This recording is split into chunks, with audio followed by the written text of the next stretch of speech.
again, in continuation with our e-Gurukul series, we have our esteemed personality, revered teacher, most respected person, and highly learned, guru, um, Dr. P.C. Mohapatra. And he is going to again continue with the surgical skill transfers and solving clinical dilemmas. But today's topic, which is the topic number 5 in the series now, it is like surgical procedure in congenital anomalies of female reproductive tract. So now, without taking much time between the audience and Dr. Mohapatra, I would request Dr. Mohapatra to take over the stage.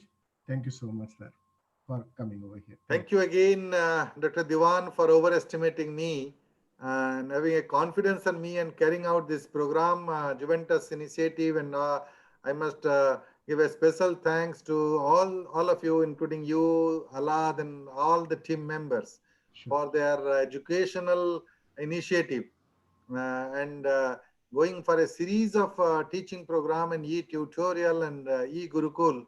I don't know it is going to whether it is going to really help my viewers, but I'm sure this surgical thing and all that is a basic necessity of our gynecologist everywhere. So that's why I tried to make it more as a clinical oriented and surgical oriented for the common gynecologist to learn and share my experiences and my techniques to you people. Even if it's a bad or good, you are the best judge to accept that. With all humility, I can say that I have done a lot of mistakes in my life, both surgically, clinically, and everything. And I must share everything to you, and so that it will guide you for solving many of the clinical dilemmas. And over the past 5 episodes, we have really seen the wonderful reaction from you, and the interaction and feedback from you has really stimulated me to go on and on. And that's why I'm here in the 5th episode. And thanks to my own favorite people in Juventus and the company itself, which is close to my heart. And they initiated the program, and particularly Dr. Devan and Alad are really keen for this program. I think they have left all their own work, including the closing and everything, and come down to share the screen with me and you viewers. And welcome viewers for this program again.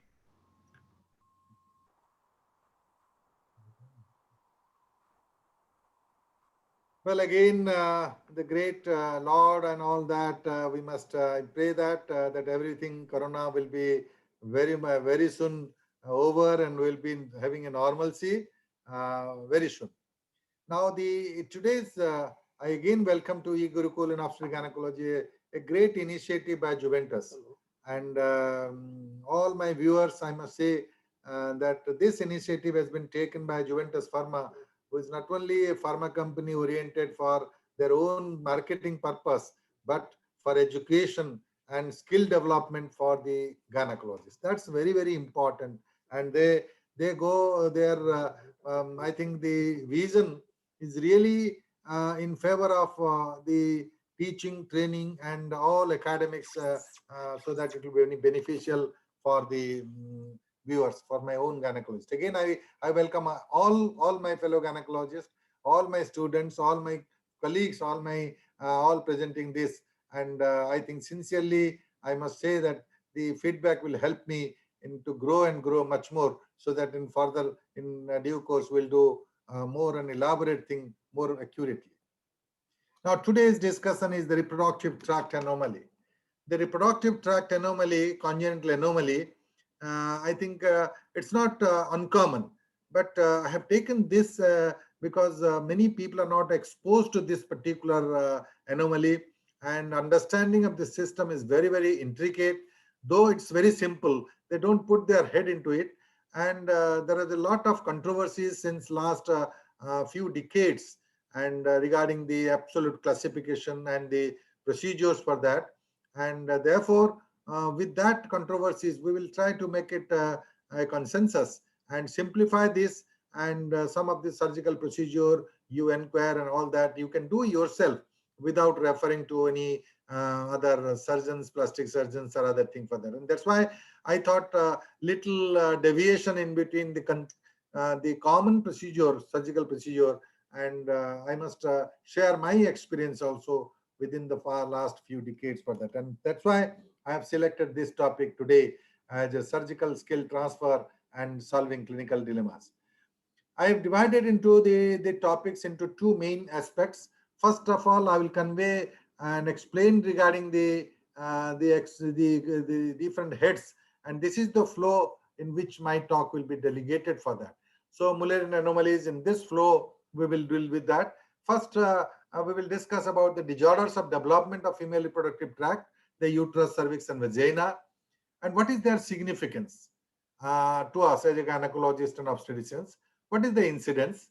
And the most important controversial is the different classification system and which one to follow, and our day-to-day practice. Then the diagnostic armamentarium, how to diagnose it, and last but not the least, the surgical procedures available, and what we can do and what we see in future, which is the gray zone where there is a need of the surgery in different situations of abnormalities.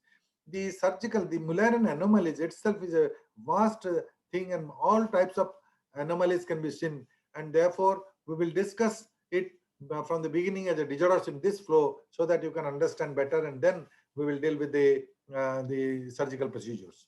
Now, the development of the reproductive tract in the intrauterine period in the life around 6 weeks, there are two ducts parallel and lateral to the mesonephros, and these two ducts are known as therefore paramesonephric duct, and this paramesonephric duct is otherwise known as a Mullerian duct, and this is a duct. This is a solid cord. It's not a duct, means it's not a pipe, so it's a misnomer. It developed from the primary mesoderm in the lateral to the mesonephros, which gives rise to the urinary system. It's very close by, and the two ducts migrate medially and unite in the middle as a short cord. These are the two ducts which grows and then unite in the middle as a solid cord.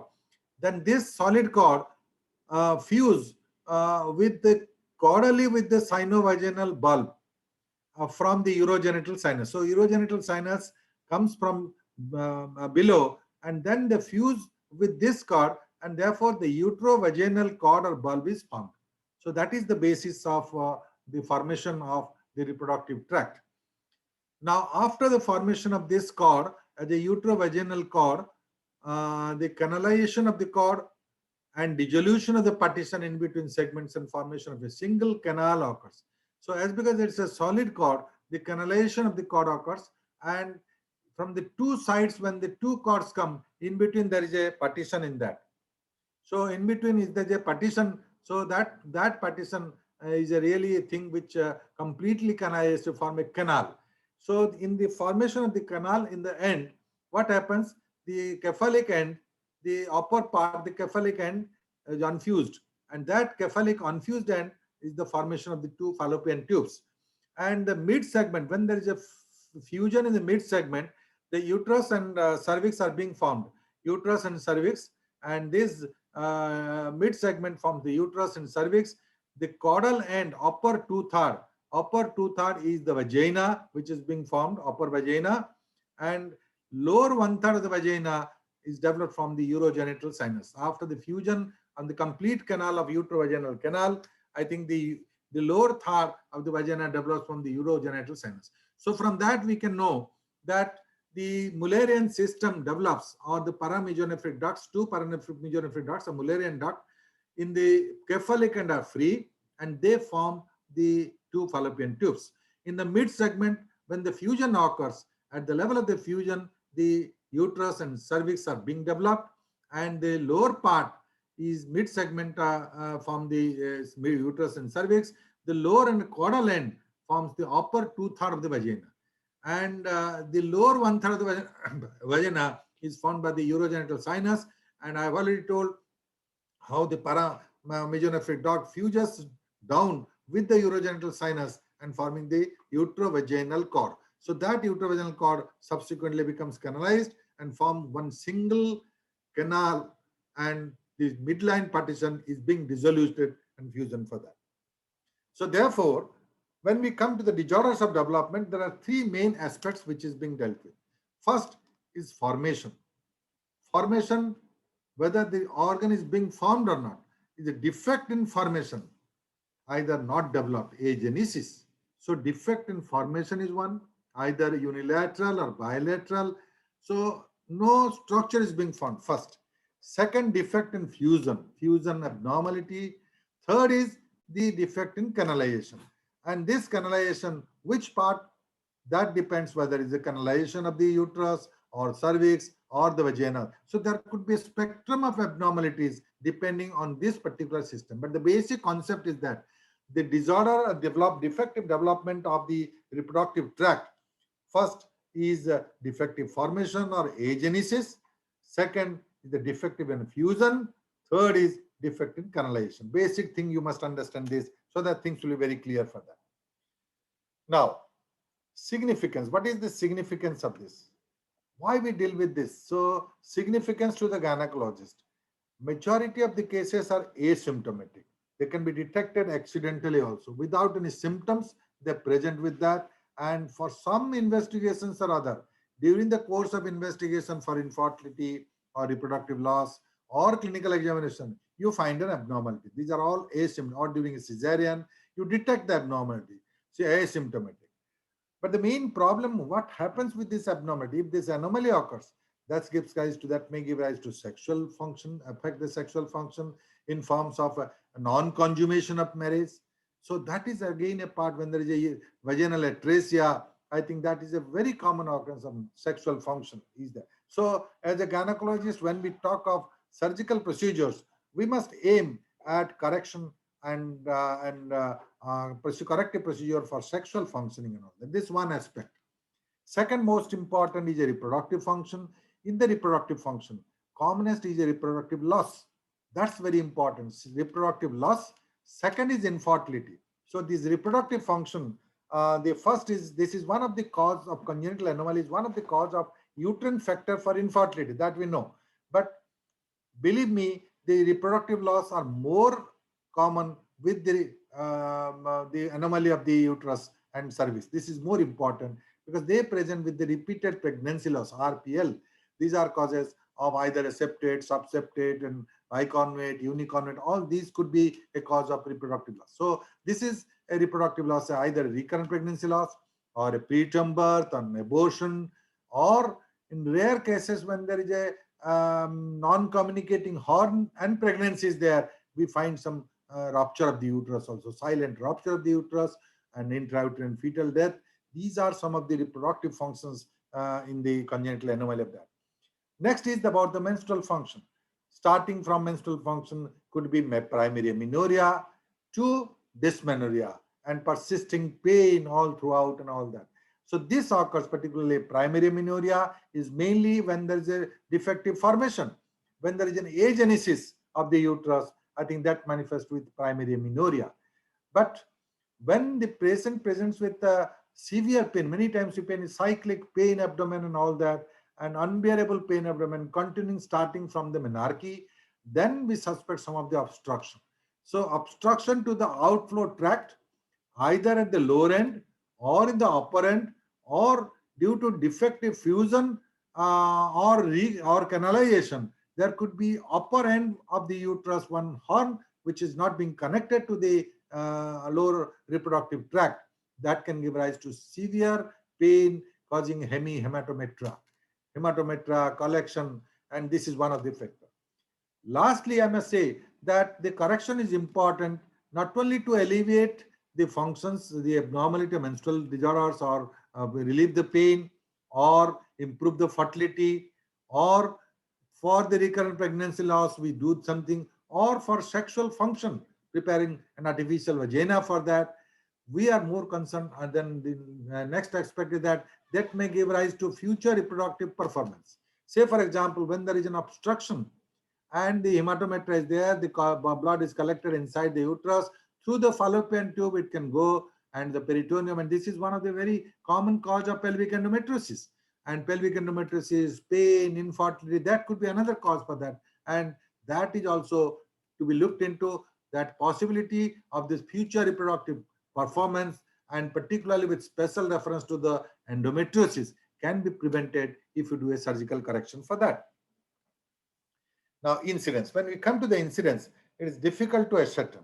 Incidence is very difficult to ascertain because the spectrum is so many, and incidental detection are so often found that it is very difficult to ascertain. But I find the source from BNC, BN Chakrabarti, my great teacher and all that, who has done a lot of work on this particular aspect on congenital anomaly, intersex state and all that. He has done a variety of work since long.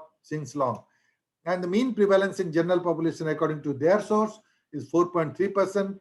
In recurrent pregnancy loss is 13%, septate 35%, biconjugate 25%, arcuate 20%. Now, again, my dear viewers, I can say that the statistics. The statistics is one. I believe that there are three lies in medicine. One is a medical statistics, the incidence and prevalence. This is one of the lies. Second is complications of surgery, and third is result of IVF. These are the three lies in medicine and obstetric and gynecology. So whatever it may be, even if it is that this could be contributing to some cases of RPL, the septate uterus, biconjugate, and arcuate, and in general population, counting the total prevalence has become a difficult area because of this. Now, diagnosis. How to diagnose? Majority of the cases, incidentally on examination, you can diagnose. On incidental on examination, if the patient has come for some other purpose and you find on pelvic on perspicular examination that there is a septate vagina or vaginal atresia or the non-canalization, failure of partial non-canalization, and on examination, on examination during cesarean also you can find that there is a another rudimentary horn. So this could be one of the lesions incidentally on examination. But there are some cases who needs a real attention is those who present with manifestations. What manifestations I've already elaborated. To again re-emphasize the manifestations is amenorrhea, pain, infertility, and pregnancy loss. Out of which the pregnancy loss and infertility vis-a-vis these two things, pregnancy loss is one of the most important than infertility. Infertility, there could be a cause, but pregnancy loss is more important than infertility.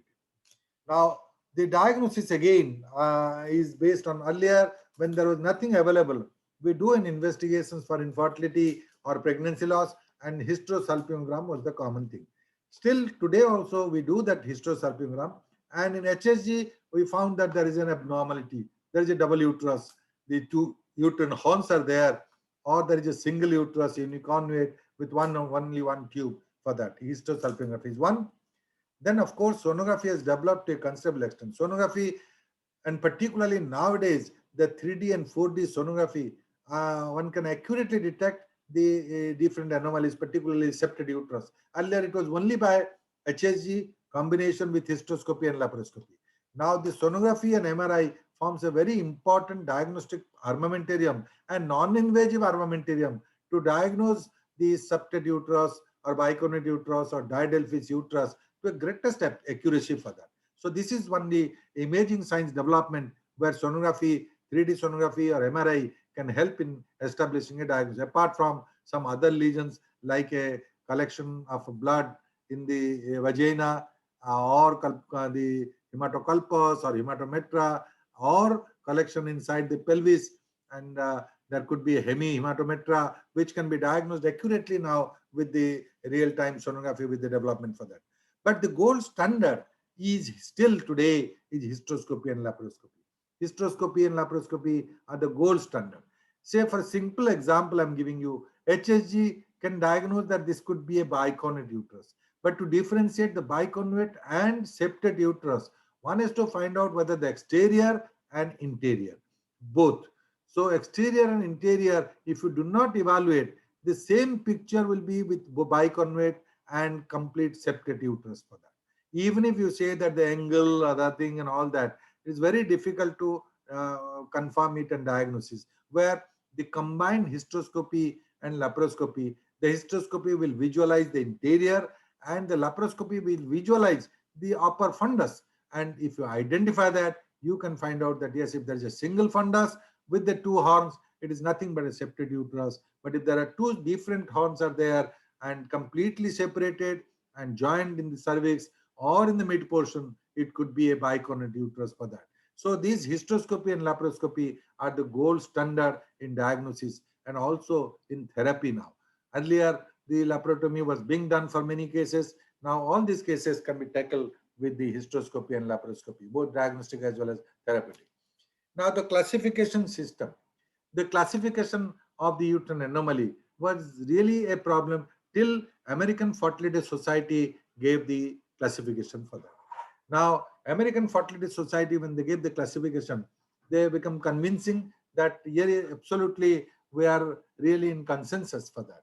But still, American Fertility Society, there are some lapses because some of these abnormalities spectrum has not been addressed, and therefore that is different classification has been there with S3 and ESG. European classification came out with that.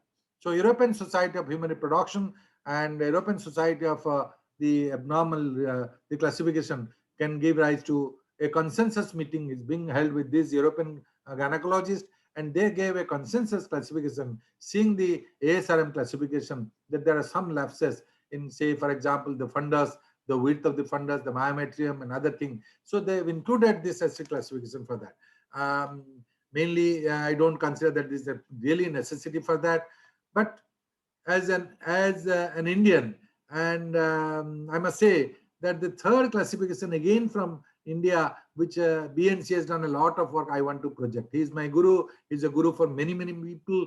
I think BNC's classification beautifully is described it in terms of the clinical relevance. So BNC's classification is mainly attempted a very simple classification of the system and the flow diagram and flow chart of management. I think I will just ventilate for you the BNC's classification, which is completely different. So let us discuss about one by one for that. So ASRM classification, American Society of Reproductive Medicine. They have revised the classification of the American Fertility Society. Now they have been converted into ASRM, and this classification has been given one by one for that. And here I find there are about seven classifications, seven systems, where first is hypoplasia or agenesis. You see that first is hypoplasia or agenesis, number one. Can you see that? Now this is hypoplasia or agenesis, and this hypoplasia or agenesis can be of varieties of hypoplasia or agenesis. The agenesis hypoplasia could be vaginal agenesis, could be cervical agenesis, could be fundal, could be tubal, or a combined agenesis. So this is a formation defect in formation or hypoplasia. This is class 1. Class 2 comes as a uniconvate. Now, uniconvate uterus is one where the A signifies the communicating horn. One functioning horn is there, and this is really a functioning horn where the attachment is with the rudimentary horn. But this rudimentary horn is communicating. It is with a cavity. There is a cavity, but it's a small horn, but it is a communicating. And second is a non-communicating horn. It is a horn less than the normal horn, and then but it is a cavity which is functioning and communicating. That becomes a real problem. The second is about the C, variety C in uniconvate, where no cavity is there, is one, no cavity. And here what happens, this is a solid core, there is no cavity in that, and this is relatively better than when there is a cavity and functioning. This is non-functioning and this is functioning, and no cavity. And here the last is there is no horn, only one side develops. So this is one paramesonephric duct develops, the other paramesonephric duct completely disappears, and this is a classical uniconvate.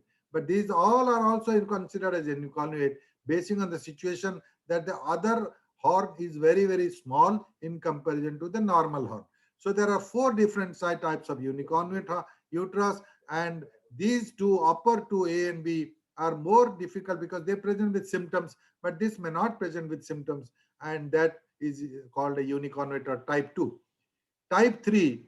Type 3 is what is called a diadelphys uterus, where this diadelphys uterus were completely two paranephric duct are completely separate. And this particularly a diadelphys uterus, we can see that there could be two horns which is defective fusion. So there is a defective fusion, so that the different part, two horns are completely different, the two uterus, two cervix, and then it could be with the two, then it could be with the vaginal also septum, where complete separation of the two things. Or vagina could be simple, the vagina could be one, but there are two completely different uterus, both cervix as well as the uterus. This is class 3. And class 4 is a bicornate uterus, where the two horns are fused, but that fusion is a defective fusion is there. And defective fusion in the sense that it could be complete, so that the two horns of the bicornate uterus is rightly up to the level of the cervix, whereas partial is, it is partially fund. There is a fundal indentation and there is a cavity abnormality, and then it is called a bicornate. So bicornate partial, the one horn, you can visualize the two horns separately, but in a complete horn, the two horns right up to the cervix it goes, and it is a bicornate class 4 abnormality. Class 5 abnormality is very common, which is a very common cause of the recurrent pregnancy loss, where again we divide, ASRM divides into two. One is a complete, another is a partial. Complete means when the septum goes right up to the cervix, uterus and cervix completely separated, it is known as septate. And when it is not in the cervix, when the uterus is there, it is a partial. Again, there is a controversy starting from arcuate uterus, little indentation, how much is the septum, whether the treatment is there or not. I will just describe while dealing with the septate uterus. The next classification, and number 6, classification, class 6 is what is called an arcuate uterus. It is just an extension of the septate uterus, just little fundal indentation is there, and that we find that the cavity, when we look from inside, there is a you can appreciate the concavity, you can appreciate the concavity of that, and on hysteroscopy or on HSG you can find that there is an abnormality in the midline. But invariably arcuate uterus is asymptomatic, it doesn't cause any problem, but in some cases we need to treat this, particularly in a case where you want for infertility, all the causes have been explained, and you are going for IVF procedures. There is a chance that can go for abortions and all that. Don't take any chance, but invariably arcuate doesn't cover, it's considered as almost a normal case for that. And the 7th is a DES drug related and ethyl stilbestrol use, where the abnormal shape of the cavity, either infantile or T-shaped uterus, which we call it. This is ASRM classification. Now coming to the S3 classification, S3 ESG classification, they divide into 3 different aspects. One is uterine, another is cervical, another is vaginal. So U, C and V. Now this is U, and S3 classification of class U0 is normal uterus. This is considered as a normal uterus. This one is considered as a normal uterus. And class U1 is a dysmorphic. Class E1 is dysmorphic. This is U1 dysmorphic uterus is nothing but the same thing as the DES exposed in the ASRM classification. So they put EU1 as a T-shaped uterus or infantile uterus, which has been there in the ASRM classification in the class 6. This has been divided. This is shifted to class U1. Then comes the U2, which is a septate uterus, and this septate uterus is same as per S3 and USG complete, where there is a septum of the uterus and cervix, where partial is only in uterus. Now this is U3. U3 is a bicorporeal uterus, is a bicornate uterus. They are divided into 3 main aspects: partial, complete, or bicorporeal septate. It's a combination of septate along with the bicorporeal. We could understand as same is a bicornate uterus in the ASRM is same, partial and complete. Complete is right up to the cervix. There are 2 different horns which is being seen by laparoscopy, and here in partial the horns are there, but the horns are in the middle. They are not right up to the cervix for that. But bicorporeal septate combines the biconvate along with the some septum is there. If you compare these two, you can clearly find out for that. These two you can find out. This is a complete, this is a bicorporeal septate, where along with that, this is like a partial, but along with that there is a septum in between. So this has been modified by S3. Then about the U4. U4 is hemiuterus. U4 is hemiuterus. The first variety The first variety is with rudimentary horn and second variety is without rudimentary horn. First variety is with rudimentary horn. That means this rudimentary horn is there. You can find out, and there is no rudimentary horn in other, as we see the classical unicornate in the ASRM classification. Then the U5 is known as aplastic uterus with rudimentary cavity and without rudimentary cavity. This is defect in formation, aplastic. And class U6, there are some deviations which is not fitting into this category, which they have classified as unclassified cases. Say, for example, there could be an obstruction at the level of the uterus, which is a septum, which is failure of dissolution of the septum, but the septum is not in the midline, it is on the side, so that there is the uterus is normal, but there is a defect in the secretion and partial hematometra of that, and there is no communication from the uterus to this. There could be lower down where the vagina is also not communicated. Uterus and vagina of one side is there, it is not communicated with the other thing. I will just show some of the pictures and some of the videos for that. So therefore, uterine anomalies, U0 is normal uterus, U1 is dysmorphic uterus, U2 septate uterus, partial and complete, U3 bicorporeal uterus, partial, complete and bicorporeal septate. Hemiuterus are two types, with rudimentary cavity and without rudimentary cavity. Aplastic uterus with rudimentary cavity and without rudimentary cavity. And last is unclassified. This is uterine anomaly.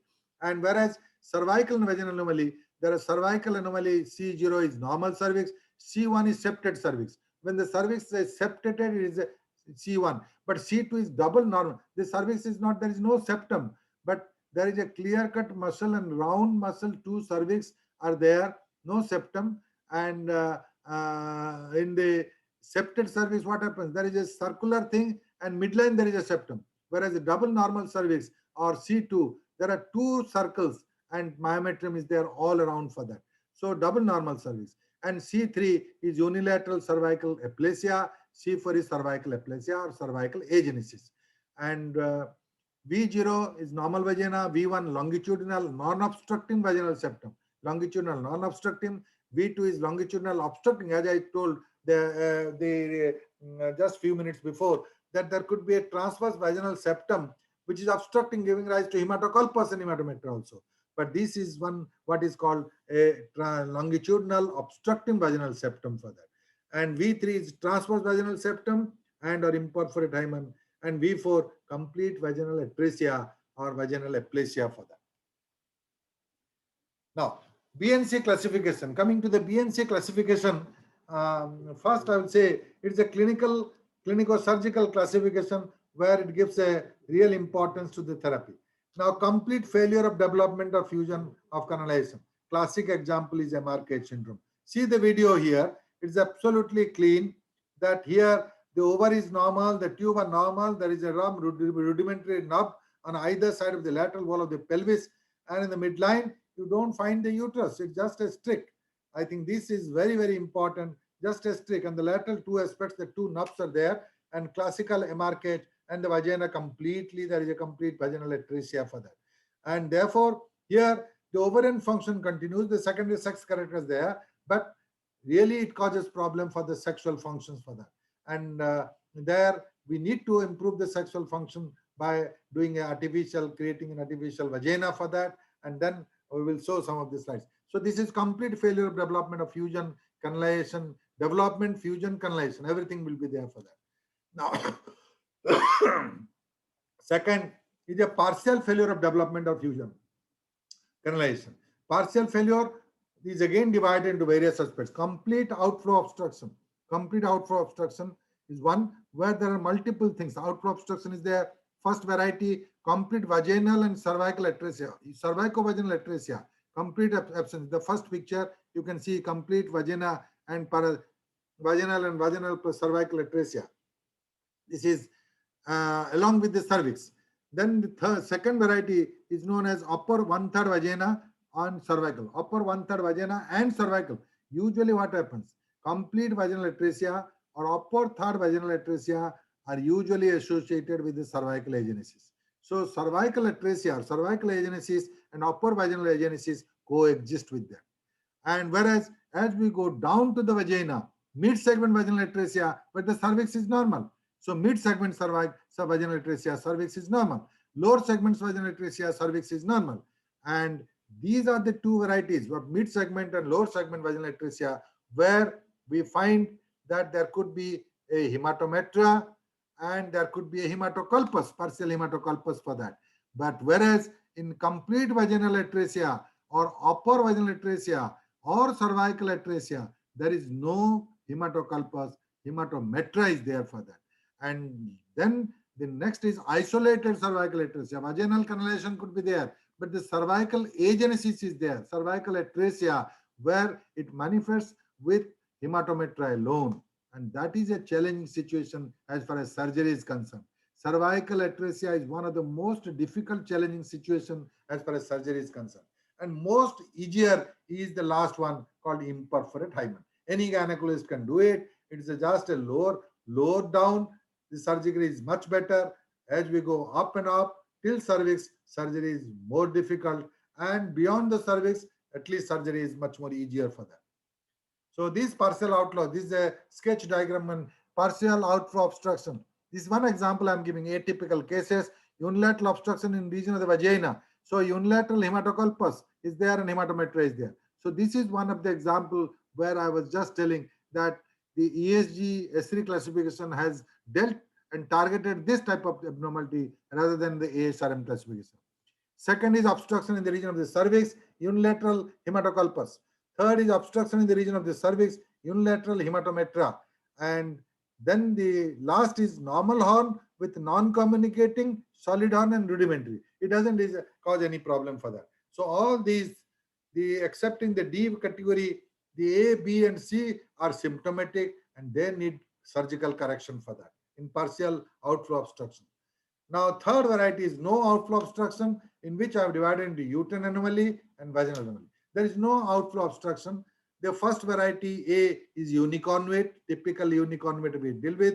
B is arcuate, just and fundal indentation and little concavity towards the inside.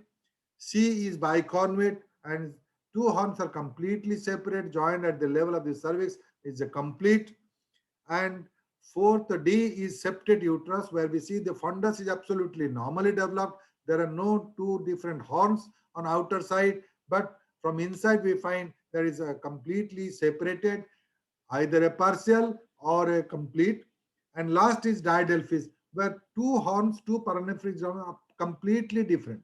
So there is no fusion at all. This could be associated either with the vaginal septum, or vagina could be normal, but two cervix could be there and two uterine horn could be there for that.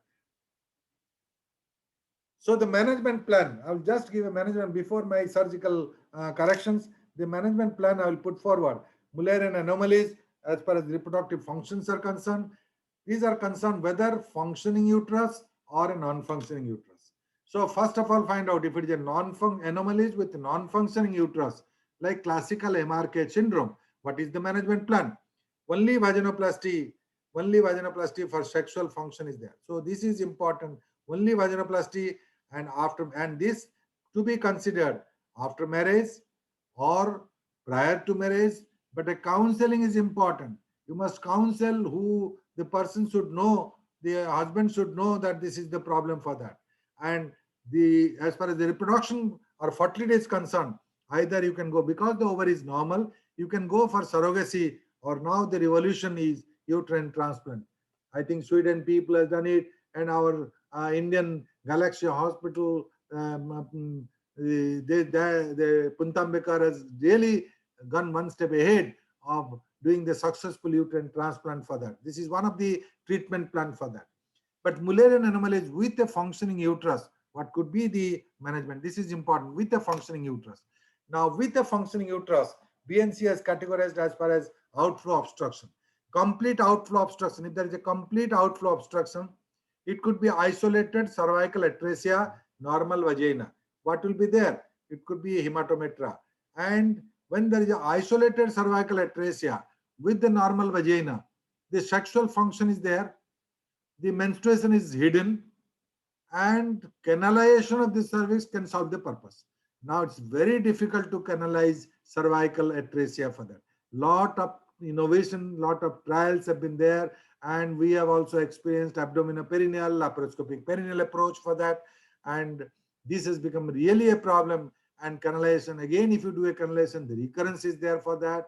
And therefore, these are the cases. Otherwise, hysterectomy is the answer. To relieve the pain, these the patients suffer from severe pain, and the cervical atresia are really a challenge to the gynecologist for that. We are looking forward. This is a gray zone where we see that some device should come to correct the isolated cervical atresia. When there is a complete cervicovaginal atresia, and this gives rise to hematometry again, combined with vaginal atresia. So these are the cases where sexual function becomes a problem, and in addition, the fertility and the menstrual restoration has become a problem. So they are a combination of canalization or hysterectomy with vaginoplasty is necessary for that.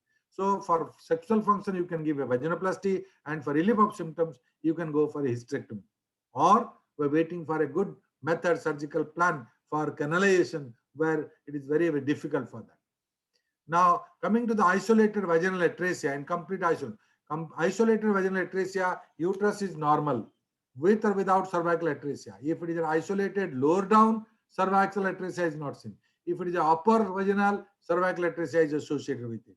So, complete, this is when the vaginal atresia is complete, and upper one third. These are the two things which is associated with the cervical atresia. The management plan is same with isolated cervical atresia. It's a canalization. Otherwise, hysterectomy with vaginoplasty. This is complete vaginal atresia or upper one third. But there is a very good prognosis in middle one third or lower one third of the vaginal atresia, where the management plan is canalization or septum resection, usually possible for that. Lower is the defect obstructive side, better is the result for that. Lower in the vagina, even in the lower third, if there is a distal absolutely at the level of the hymen, imperforate hymen, it is very easy to give a knack and then drain it and finally. But even with the lower also, if it is above that, that is important. Second important is the thickness of that. The width of the vaginal septum, that's important. If the recanalization, if the cord, vaginal, in the lower third, the non-canalization is there for the length is about, width is about more than 1 centimeter, it becomes very difficult. It is not possible, and therefore it needs a good surgical procedure and a plastic sense to correct that abnormality for that. So this gives rise to a complete outflow and partial outflow, but no outflow obstruction. When there is a no outflow obstruction, then the prognosis is much better. Usually no treatment is necessary, but that no outflow obstruction in terms of septate uterus and bicornate uterus, these are the cases they give rise to the recurrent pregnancy loss. And if RPL is there or unexplained infertility, you have done an infertility treatment and still it is not being successful, going for a ART procedures, then you have to correct the defect and then go for plan for treatment. And this is rewarding surgery. And nowadays histoscopy has really changed the situation, where the septum resection is really a benefit to the particular couple for that. Now this is a case. Let us go to the last part, a surgical procedure for that. This is a case where a young 15-year-old girl came with cyclic pain for 2 years. Cyclic pain for 2 years. When I find the picture, you can see that there is a little bulge, but there is not a definite bulge, but little bulge. I did a perineal ultrasound, and perineal ultrasound says that yes, the thickness is about less than 0.5 centimeter. So it's not a problem. It's called a imperforate hymen. Many times the diagnosis is very obvious. You find a tense membrane, tense is the situation, bluish is the color, you find the thickness is less, and you just give a just a midline, see the external urethral meatus, see the rectum, and then give a nick, and ultimately you drain it. It's very easy procedure, imperforate hymen, and the treatment is complete for that. And usually that doesn't give rise to any sexual or reproductive functions after the treatment for that. And this is very classic. So again, I must emphasize, lower the site of obstruction, easier is the surgical correction. Higher is the surgical site of obstruction, very difficult is the surgical correction for that. So we examine here, we drain it, and ultimately everything is settled. And the bleeding points, we just coagulate it, and everything will be settled. There's no need of the the if there is a long, if the thickness is more, and you can suture it, and hemostasis is there, you can suture the layer and all that. Here we find that this imperforate, this is not a classical imperforate, it's a much higher, and the thickness is about 0.5 centimeter, and therefore this is being two layers. This is the age to age creation, the suturing is there, and with the interrupted sutures in that particular situation on all around, you find the canal open, so that subsequently it doesn't cause any problem for that. So this is, but when there is absolutely thin membrane and all that, this suture is not necessary. Even if you leave it, there is not a problem. Just see that the bleeding point are being controlled for that. So this is one very important thing and a common thing which all gynecologists can do it. But before doing it, they must see clinically whether the bulge is there, whether the blue stinge is there. There is not a problem. When the bulge is not there, blue stinge is not there, but there is a sonographic evidence of hematoculpus right up to the lower part and hematometra, there becomes the difficulty. And sonography can give a really a guide as regards the level of obstruction, as regards the thickness of agenesis or thickness of the cord. That will depend on the surgical procedure for that. So this is again a lower one-third vaginal atresia. It will go from absolutely hymen to higher up. This is a lower one-third vaginal atresia.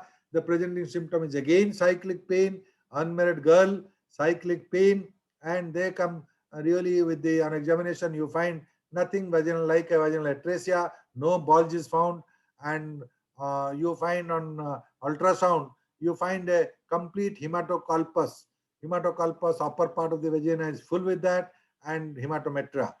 All these are there, but you find on perineal ultrasound, I find that it is higher up, about 1.5 centimeter above the level of the introitus. We find there is a defect, and there is a thick part and all that. So very carefully it has to be dealt with, and that because precaution has to be taken, safeguarding the rectum, safeguarding the external urethral meatus, and just going by that slowly we go, and then we find that yes, this is a lower one-third vaginal atresia. It's a little difficult than that, but if you are going to the proper cleavage at the end, you find that it's absolutely easy for that. So once you get a cleavage, you just dilate with the finger. That's important rather than seizure, and then you can find that yes, completely the one-third of the vaginal atresia. And this particular case, you cannot leave it as such. You have to suture it end to end, and so that the bleeding will be less, bleeding will be controlled, and further stenosis will not be there for that, because it's a higher level of one-third vaginal atresia. And more thickness is the vaginal atresia, the graft has to be taken for that. Otherwise, here in this particular case, no need of a graft for that. So just suture it, and then you can do a check vaginoscopy, and then find that absolute. And usually these patients do not cause any problem for that, and reproductive function, sexual function, everything will be normal for that.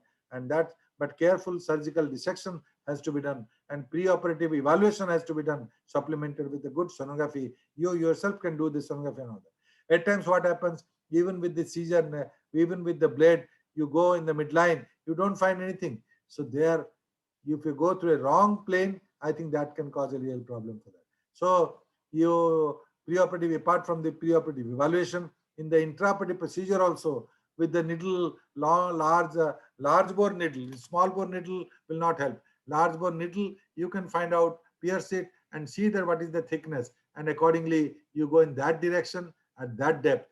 Now you can find that whole thing is very clearly defined, and the upper edge and lower edge are clearly delineated, and then we bring down the vaginal upper part of the septum, vaginal part, and suture it to the outside inside, so that the ultimately restoration of the vaginal canal can be met with that. So this is one example of the lower third vaginal atresia. This is in my life I have seen one case which I can never forget for that. It's a atypical vaginal. This patient came with she's married but menstruating. On examination, I find that this is completely uterus vaginal atresia, and I can't believe that she's having a normal menses. I couldn't find, and I was thinking that she's telling a lie. And on examination on sonography, I find that there is a uterus which is normal. The uterus which is normal, and that gives rise to and there is no hematoculpus for that, but uterus is normal. I think that has given me. So I told her that you present me during time of menses. I must see whether you are true or not. She presented during the time of menses, and during menses I found that there is a pit. There is a very absolutely a pinhole pit there, and blood is coming. And that has given my opinion that yes, it's absolutely good. And now, then during that part, I negotiated with the dilator, and slowly with the dilator, I find that this is. Then I introduced a hysteroscope, vaginoscope. I introduced my vaginoscope inside that to see what is there inside the vagina, and see that after negotiating with this, the hysteroscope has gone. You can visualize the cervix very well. You can see the cervix very well, the vagina, the vaginal condition very well. Then I negotiated the scope through the vaginoscopic hysteroscopy and gone through the cavity. Now you can see the beautiful uterine cavity inside for that. So that is a very important atypical vaginal anomaly where I was very much happy that the results are much more better. But I couldn't believe that she is telling that I am having menstruation. I couldn't find anything. So during menses, when I examined, I find this situation, and then and there, I thought during this is the best time that I should do this surgery during the time of menses. And the same thing, I found the same procedure.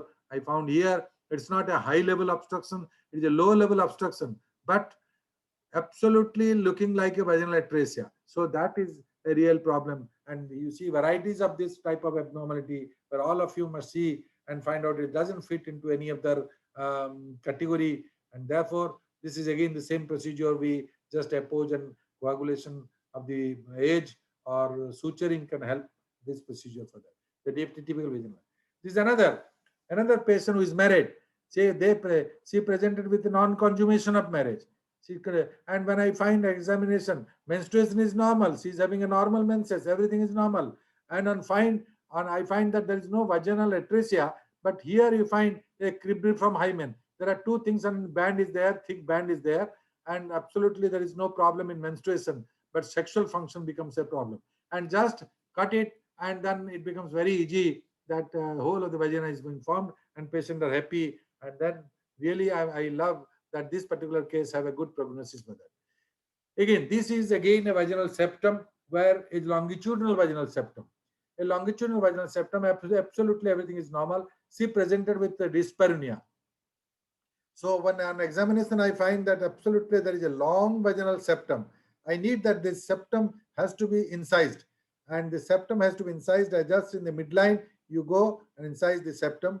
The cervical, the uterine septum and vaginal septum, the difference is that this is more fibrous, more vascular than the uterine septum, and therefore this has to be either a vessel sealer. I've used the vessel sealer, or with the clamp you ligate and then cut it. So that is important. That is the only thing which you do it, the vaginal septum for that.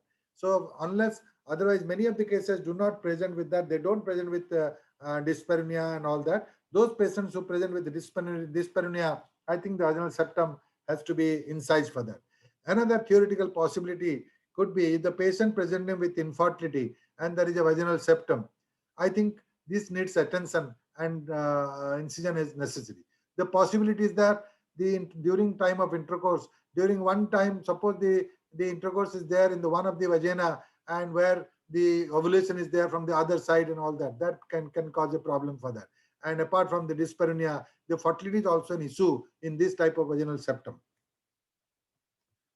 Now the most challenging is cervical atresia. I told isolated cervical atresia or cervicovaginal atresia. If it is upper vagina, it is always associated with the cervical atresia. This is a real challenge. In my life, I have my experience I will share you, but this is a disheartening experience, I must say, with all humility, that I have abdominoperineal approach. Before laparoscopic procedure, I have done some abdominoperineal approach for that. For canalization, we have started doing a hysterotomy, and through the hysterotomy, putting a celastic tube inside and connecting to the vagina, and the plastic surgeon is doing the vaginal reconstruction, and that post-operative, we try to maintain the patency through that tube, and invariably that these being fibrosis occurs, and again restenosis occurs for that. When laparoscopy came, laparoscopic perineal approach also I have not tried, but I have seen some of the centers like Brazil, they have been successful in trying for a laparoscopic perineal approach of reconstruction for that, but the results is still a big question mark. I know people are going on many of the, in literature we find few cases for this type of successful procedure for that. And my experience, I have I've done almost 9 cases, only 9 cases I've done, but still I consider that this is a surgical gray zone. Out of 9 cases of this particular case of cervical agenesis with the celestic, whatever methods, indigenous methods with jugad and other thing, we do that. And I did that. Out of 9 cases, 2 cases I was successful. And rest 7 cases, I had to go for hysterectomy. The patient presented with persistent pain, hematometry, and all that. 7 cases, I had to go for hysterectomy. But 2 cases are unique case. Maybe that God, I was very fortunate. There is no credit for that. But 2 cases out of which the menstruation becomes normal, and even if the vaginal there is an atresia, there is a vaginal canal for that, and menstruation is there. But there could be. I anticipate that these cases will go for the dyspareunia. And in fact, one married, and she presented within the dyspareunia also was the main complaint with that. I followed up that particular case. I prayed God that pregnancy would be there. And when she came with pregnancy, I was very happy. When she came with pregnancy, I was really happy. But at 9 weeks, there was a missed abortion, and I was very unhappy for that. So then they didn't conceive. The patient didn't conceive, and she's lost to follow up for that. So this is very miserable experience of mine in terms of cervical agenesis or atresia for that. Now the surgical procedures for complete vaginal atresia, MRKH, vaginoplasty. I must say there are 3 types of the procedure: Williams vaginoplasty, suturing the labia majora into a perineal pouch. It is no longer performed as the vagina created is external, short, and unsatisfactory for penetrative intercourse. We have not done it, and I have not done a single case for that. This is also theoretical. Pressure method. Pressure method from Frank to Vecchetti procedure. There, the Frank procedure is long advocated for that, and gradual dilator is being inserted. And Vecchetti, some of the newer gadgets are there. It's a long-standing procedure, and some of the literature reports that it is satisfactory for that. But I have found that pressure method, when the lower part of the vagina, I find that is almost around 4 centimeter, then the penetrative intercourse doesn't have any problem. Less than 4 centimeter, there's really the patient has a penetrative problem of penetrative intercourse. So 4 to 5 centimeter is the cutoff limit for that. So pressure method is one. Then the creation of neovagina. When there is a complete atresia, when we find that there is a complete atresia, creation of neovagina. I have my own experience with skin, Mackindo, Reed, and that is a method with little modification, split thickness graft. Then I have done with that Mackindo's method. I have few cases with the peritoneum, and peritoneum with the laparoscopic method I pull through, and I have done few cases. And amniotic membrane also. 2 cases I have done with amniotic membrane, 2 cases peritoneum, and several cases with skin and Mackindo for that. Long science. I do not have any experience on intestine. Hafiz Roman has an experience on intestine, but I don't have any experience. Lot of discharge is the main presenting symptom, and a gastric surgery has to be there. You have to do a resection anastomosis abdominally, either by laparoscopy or by laparotomy, and that intestinal loop you have to form it as a vaginal canal for that as a grafting. But skin, long ago, I think for long years we have dedicated to skin, and the main problem which I find that the skin, the structure is there. Post-operative problem. Post-operative, we must be very careful as regards dilatation. Repeated dilatation, boogie, and all that has to be given. And during the procedure also with the mold, either with the different types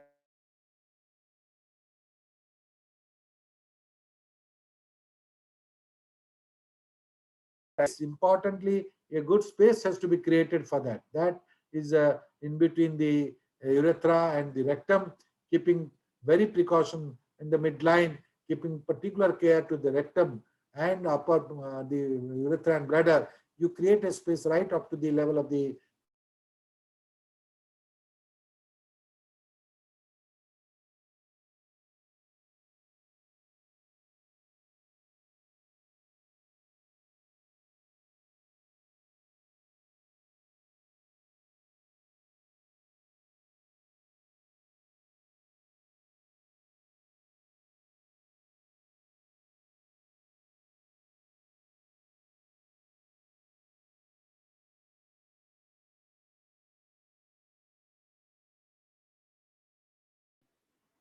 Hello, Alad?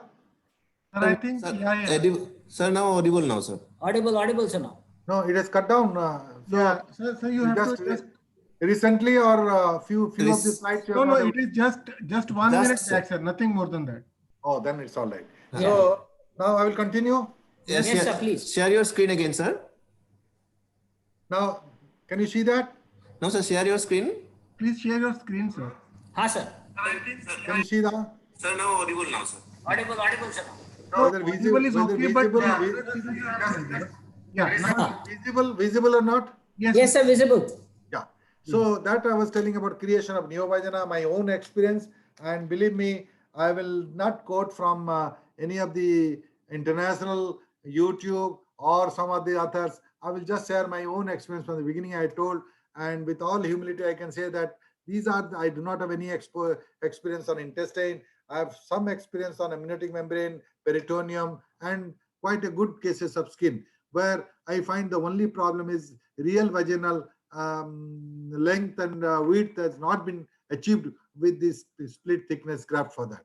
So future is the tissue engineered vaginal mucosa. We are looking for that. Until that time, we have to find out some of the new things for that. So being frustrated with this vaginoplasty of all the methods for that, I consulted my own my good friend, a plastic surgeon. My plastic surgeon. Can you see that, Alad? Alad, is it visible? Visible, sir, visible. So then I consulted. We found out a new technique for that, and this is the technique which I have done it, and almost around more than 25 cases I have done this for that. And this is same thing, but it is not a split thickness graft. It is a total full thickness skin graft. Total full thickness skin graft, and we call it as a petal graft. See the procedure. I will just show little more, devote more time for that. It is a petal graft, and it is a total free thickness graft, where initially the collar Doppler I found out where there is a vessel is there, and initially before the surgery the vessel is found detected in the lower part and found out. Then I created this space going to the proper cleavage, taking particularly care to the rectum and in the midline, and we go, and there is usually less bleeding. There is no bleeding, and usually go to that space, and finger dissection for that. Don't use any instrument for that. Finger with the speculum is the best thing for that. Now see, the incision is given in the lateral aspect, away from the lateral to the labia majora, and taking two flaps for that. You have already done the collar Doppler. This is a petal graft. So petal graft, the collar Doppler, the lowermost part, the vessel is there, and two flaps are being taken. And these two flaps, it's not about 1.5 to 2 centimeter breadth, and total full thickness graft, so that the graft will take up. It will not reject it, and it will give a good functioning of that. So the two flaps are being taken, and it's the lowermost part is attached where the vessel is there. We have already seen in the collar Doppler before that. And can you see the full thickness graft is done. So this is known as a petal graft technique, and this almost around more than 25 cases we have done it by this time, and I'm very happy with this procedure till some of the newer innovations will come which will improvise my technique for that. So this is really a plastic surgeon helped me in that, and we go dissect it and keep it at the lowermost part. This lowermost part we keep it with the yeah. This is resection on either side. We do that, and this big flap of about length about 6-7 centimeter and breadth about 1.5 to 2 centimeter. We keep it for that. But the vessel in the lower part supplying feeding vessel, we have marked that lower part, the feeding vessel is there.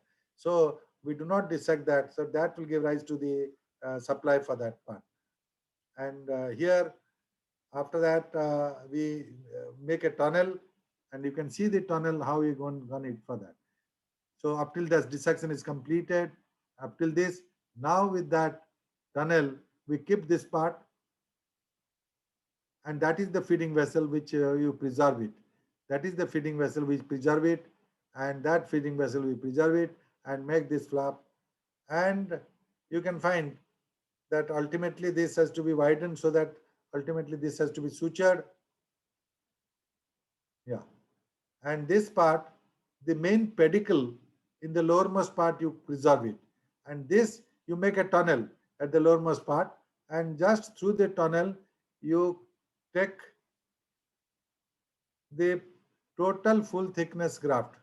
The upper end you take it, so that that will go inside. So one on the left and one on the right, you make a tunnel, and then this flap, you just negotiate with that tunnel. You just negotiate with that tunnel. Yeah, fine. That tunnel you go negotiate with that, so that the vascularity is not being impaired. And this you bring out to the created neovagina, and the tip you isolate, and the tip you just stitch it to the highest point of the neovagina which you have created, so that this is the feeding vessel for that. This will be underneath for that. If you drag it, whole of the skin will come out with the tag, and the subcutaneous tissue holding the vessel will be only there in between. So this is the only thing which we do it. Now again I will try that how the lower part again I have cut it, because that part is still inside. If it comes, but the skin lies below, then there will be a problem. So I'm removing the skin which was below the new formation of the skin, so that this will be out. And very special precaution is not jeopardizing the feeding vessels for that.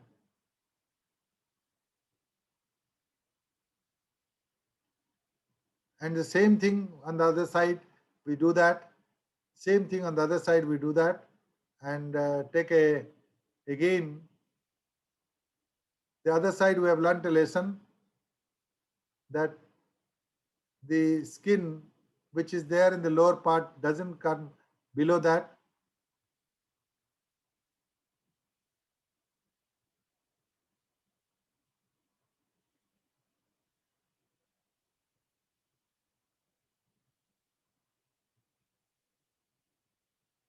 Initially, we find that this is a short length, so that we increase the length to about 7 centimeter, because initially the length was decided that it could come out, and then we decided that the length will be a little more for that. Now this, can you see that on both the sides, the two, can you see that the lower part of the skin has to be excised, because that part will, if it remains below, then that will cause a problem of healing. The only feeding vessels part with the subcutaneous part will be there on the lowermost part. And this is the situation where we're very delicate about the feeding vessels. It's not a very difficult procedure, but it's not a very difficult. Every gynecologist and consultation with the plastic surgeon can do it, and you find that the other part is absolutely normal for that. Yeah, that's we don't compromise the feeding vessels and dissect it as low as possible. And yeah.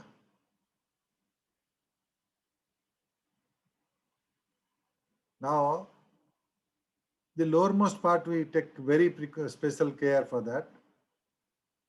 This part, the vessel is not very important. The lower part, the feeding vessels are very important for that.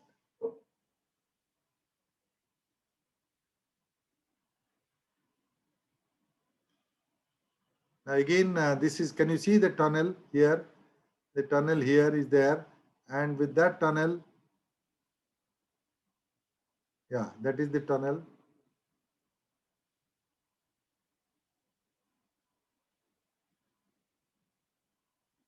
Yeah.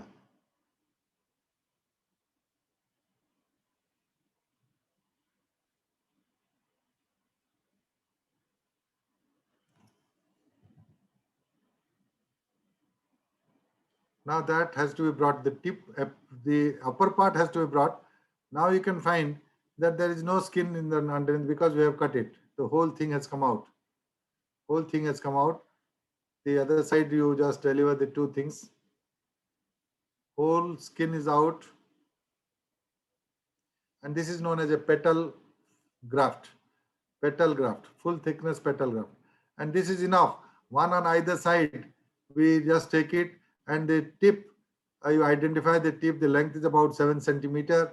You just stitch the tip with the highest point in the vagina, which is created, and you can join the two things at a time so that the left and right are joined at the tip level of the upper end.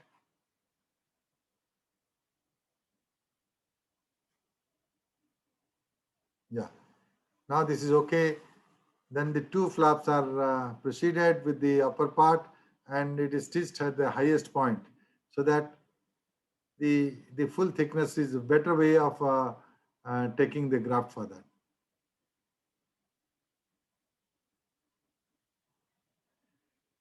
Just try it, locate it and try it, and automatically it will go up, because at the highest point it is there. With the vicryl, you just stitch it at the highest point and automatically it will be there. So that suturing of all the layers is not necessary. Just three sutures, one in the tip, one in the top apex, another on the two sides. Really it will be very good for that, and we can get a full very good length, and mold is not necessary after that.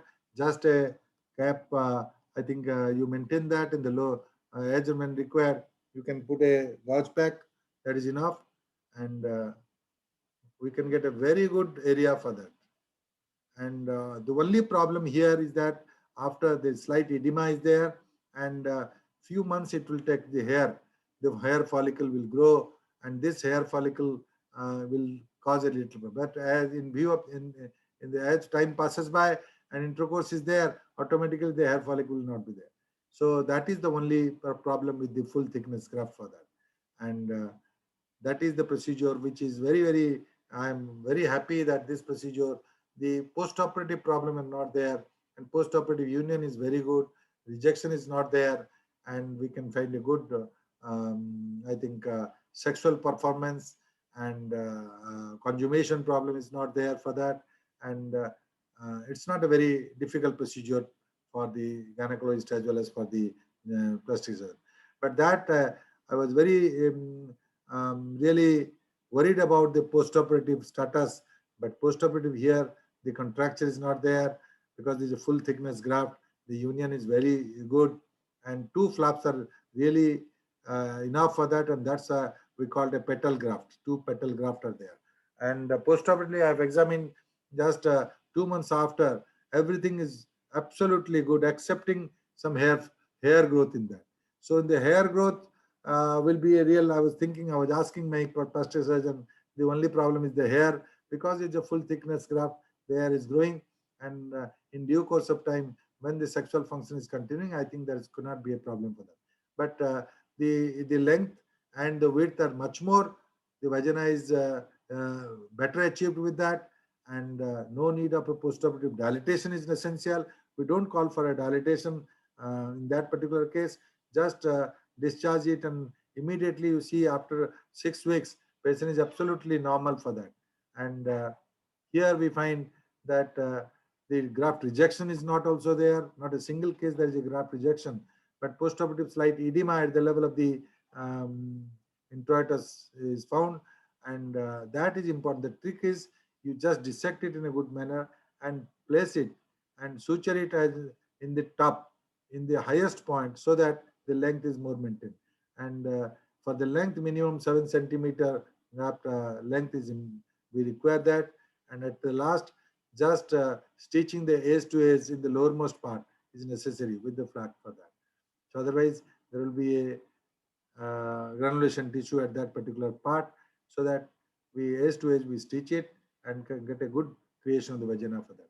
So this full thickness petal graft, I was very happy, and my plastic surgeon is also very happy with that. The postoperatively they got a very good course, no need of a repeated dilatation, and you do it and forget it, and then examine it after six weeks.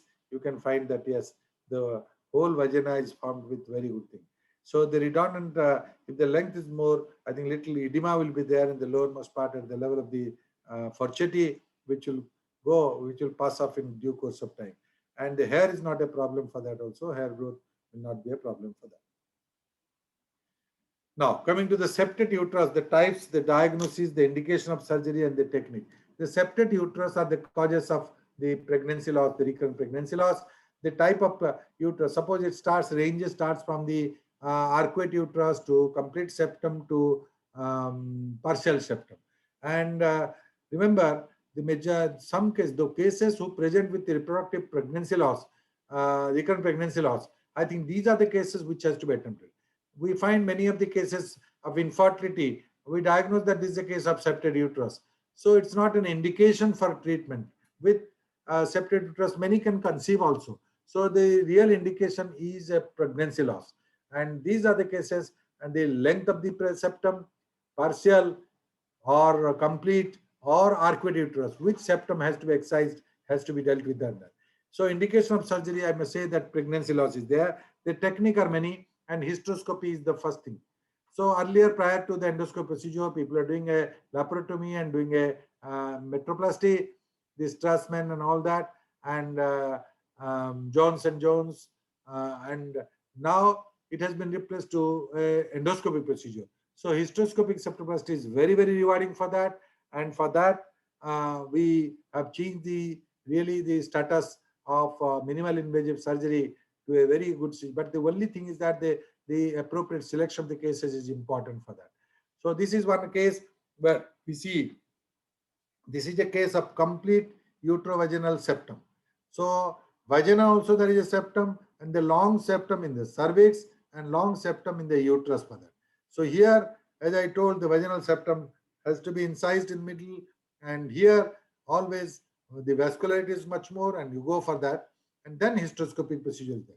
Now, if you find in the hysteroscopic procedure, this is a hysteroscopic procedure where a bipolar, where I'm using the bipolar resectoscope. Earlier, we are using the unipolar resectoscope. The bipolar resectoscope, can you find that this is a can you find that this is the lowermost part, which has been incised by the vessel sealer. Now, when you find the inside lower part, it's very easy from the beginning to end.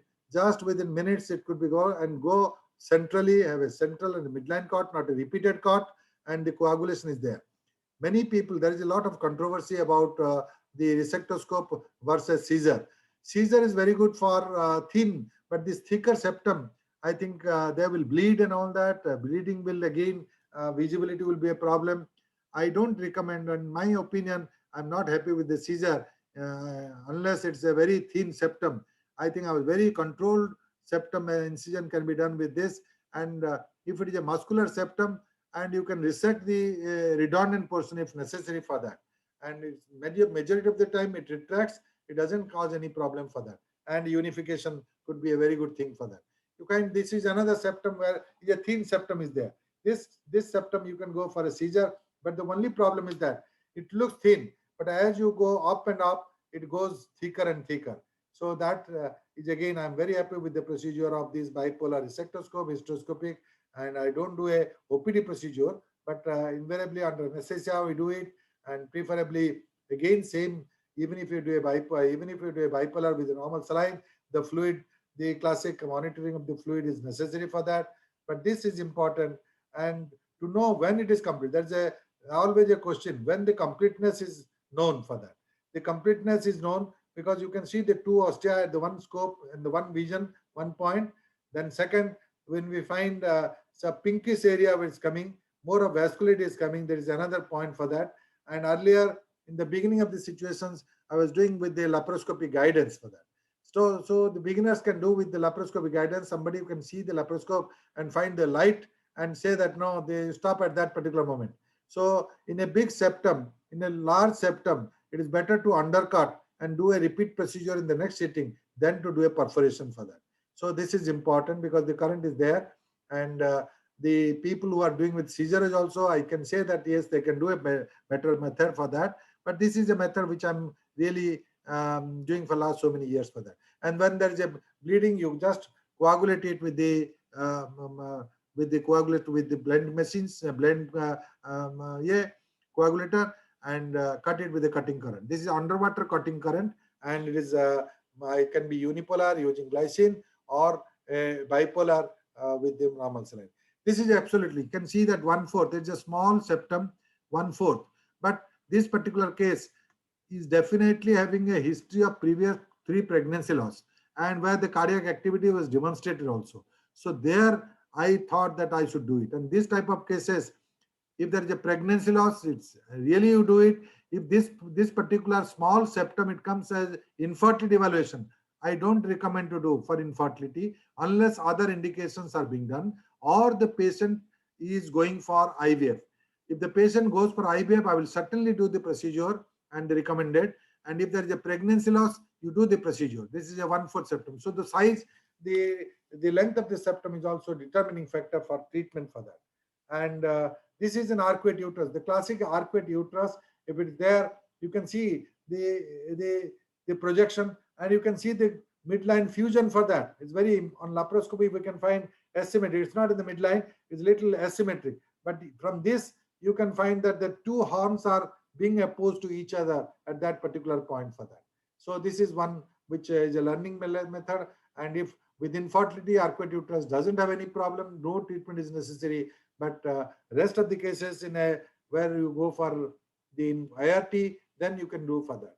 Now this is another case, a typical case of septum, which I was selling the other ESG classification for that, and BNCC. This is an obstructive variety. This is a young girl of about 20 years, and really she is really worried about this dysmenorrhea, and she was really, she has committed suicide also, saved, and just counseled.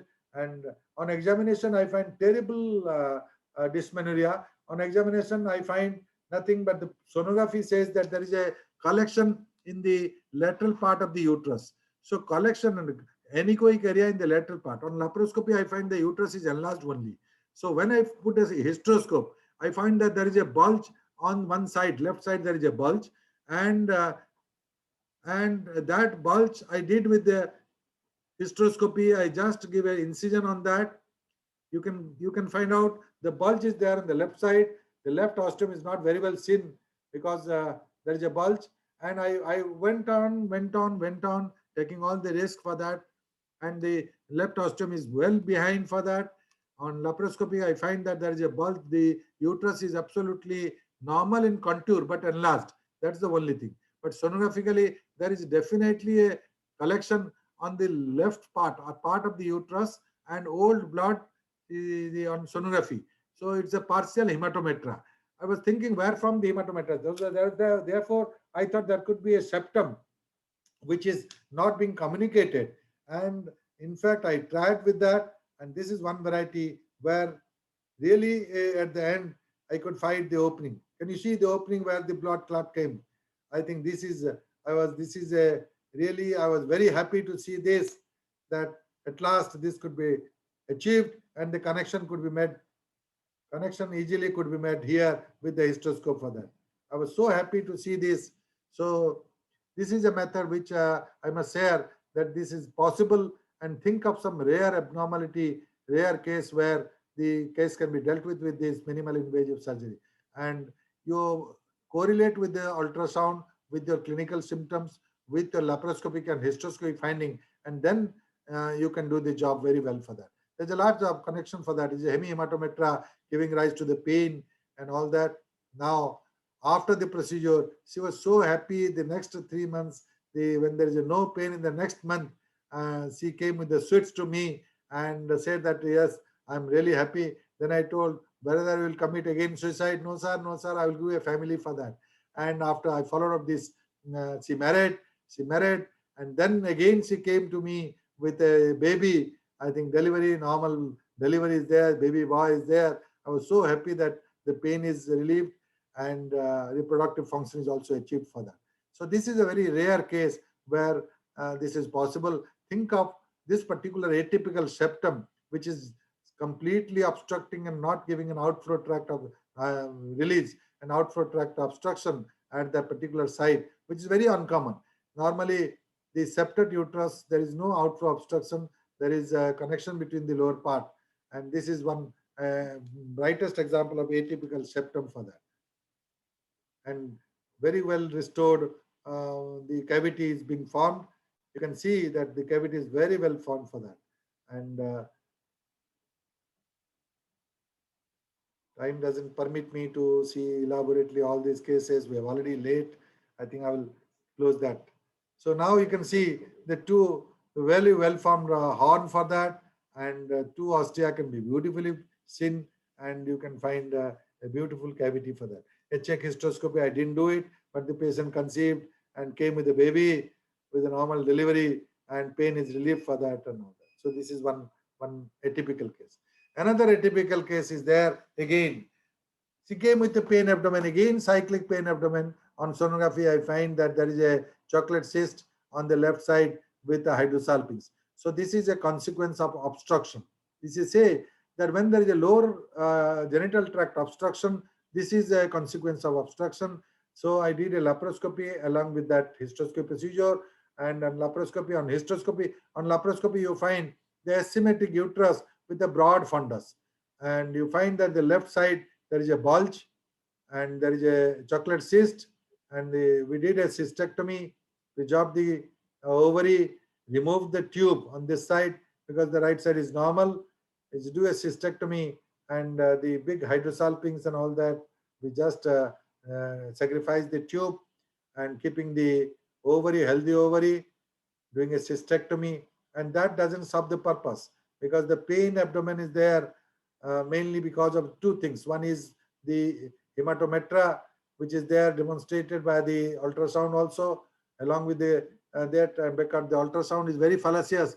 Ultrasound says that there is a chocolate cyst which is there, which is just abutting to the uterus. So the initial hematometra, they confused with the chocolate cyst outside, abutting to the uterus for that.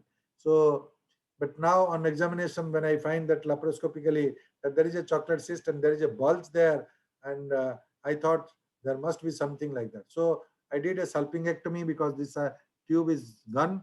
I did a salpingectomy, hydrosalpinx excision, and did a chocolate cystectomy, and healthy ovarian tissue preserved it, and then I went it. This is a method, laparoscopy method, where we did that, and then I find, see the uterus. Uterus is asymmetric. There is a bulge on the left side, and there is still collection with that, and that is a really thing which we can do it with the. I remember the previous case. They like the previous case. Again, I put a the hysteroscope and find that there could be something because the bulge is still there and collection could be there for that. And then after the good peritoneal lavage and removal of these particular tissues with the morcellator, then I started this morcellator. I removed the tissues. You can see the clear asymmetry, and the asymmetry is definitely, I saw from this I could suspect that there is a collection inside and there is still an obstruction, and unless we do the correct obstruction, the things will not be settled and it will not be relieved for that. So then hysteroscopic procedure. Now this is on hysteroscopy.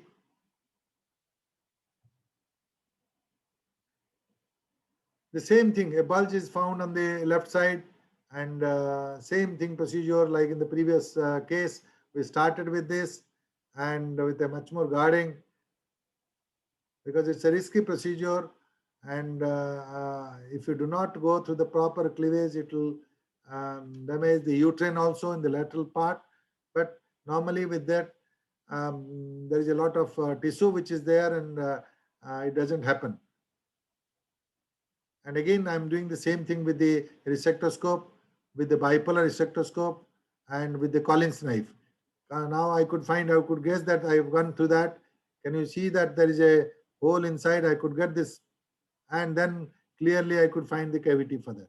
Once I'm inside, I think there is no need, and usually be confident on that. Till that time, I was very slow, and my heart is beating, tachycardia is there, and then when I gone there, I was really happy with that. That as if I have won a battle and all that. So this is the thing where the collected blood, which is there, the hematometer, the collected blood is there. So the patient is relieved of number one, the symptoms, and number two, the fertility potential for that. You can see the osteum on that side, and then asymmetric, and then the septum. Then we can go confidently that this septum, which is really obstructive, causing obstruction of the outflow tract, and total septum is being there, and unification of that, and completely normal cavity is being cured for that. Now, bicornuate uterus. Bicornuate uterus is a really surgical challenge. Bicornuate uterus patient do conceive, but maybe that they present with infertility, or bicornuate uterus, there could be recurrent pregnancy loss. This is one of the patient where we find that one of my patient came with with the 7 abortions. With the 7 abortions, he came, and she wanted another, and all that. I found that this is a case of bicornuate uterus. I did a diagnostic hysteroscopy, laparoscopy, classical bicornuate uterus. Then the patient insisted me for doing a surgery, and I decided for a metroplasty, and this bicornuate uterus is important for that. Now, in the bicornuate uterus, if there is completely different, you do a metroplasty. If there is a unicornuate uterus, lateral metroplasty has been tried, but the results are not very convincing. And one of the outflow obstruction, if there is a bicornuate uterus with a non-communicating horn, but functioning horn, that gives rise to hematoma, and that needs the excision of that horn. And I have seen few cases of pregnancy non-communicating horn giving rise to the rupture uterus, or IUFD, and again subsequently excision of the horn has to be done in pregnancy non-communicating. This is possible by transperitoneal migration of the sperm, but excision of the horn is. So in bicornuate uterus, either classical bicornuate, you can go for a metroplasty, Strassman metroplasty, either laparotomy or laparoscopically, or in unicornuate uterus, lateral metroplasty, and outflow tract obstruction in a case of non-communicating functioning uterus, excision of the horn, and the normal horn will continue for that. And of course, in pregnancy, you tackle the issues for that. Now, this is a case of undergoing 7 abortions. 7 abortions, and I did a hysteroscopy, laparoscopy. She was insisting for surgery. I was not very much inclined. Neither. I was very happy to do the surgery, but the patient insisted that you do the surgery. So I decided to do a laparoscopic unification of that, and this is giving me a lot of satisfaction, surgical satisfaction to me, this particular case. And that's why I wanted to share that. This is a band which is normally seen in the lower part, and the band has to be completely resected, and the bladder has to be completely mobilized. It's the bladder which is mobilized a little, so that we must find out that the 2 horns are joined at the level of the cervix. There is a single cervix for that. Then the 2 ends in the medial part, the vasopressin is injected on either side, and is very symmetric, 2 equal horns, and she is lost 7 abortions, 7 pregnancy, and then giving an incision, right incision at the level of the cervix, that is the partition in the lowermost part, and then giving an incision on the medial part, and this is all with the cutting needle hook. This is a unipolar current with the hook, and created that. So the middle part, where there is a connection, the cervix, we give it. Then the medial part on the 2 in the central part, till I get the connection between this and methylene blue is already injected earlier. We can know the endometrium for that, and with the unipolar cutting current at the medial part, symmetrically the incision has to be given, Now I could find the dilator coming inside. So I found that yes, this connection is there with the cervix, and then after that procedure, the stitch is there. So you just start from the entry portion, and in the cervical portion, you just start, and then I always do with this barbed suture, the quill suture. Barbed suture is very good in that, and otherwise the suturing will take a lot of time. And just go symmetrically. Symmetrically, anteriorly you do it, then take another suture, posteriorly you do it, and then come to the absolutely symmetrical part for that. This is a very rare case where I was not very much interested, but the patient insisted, and that's why I did it, because the seventh pregnancy, she has lost 7 pregnancies for that. I thought maybe that if I will be successful in this particular case, Lord Krishna will be born in 8th pregnancy, and that's why I thought, I prayed God and started this experimental surgery. This is frankly, I'm demonstrating an experimental plan, but it is a very satisfactory surgery for me, because the results is very rewarding for that.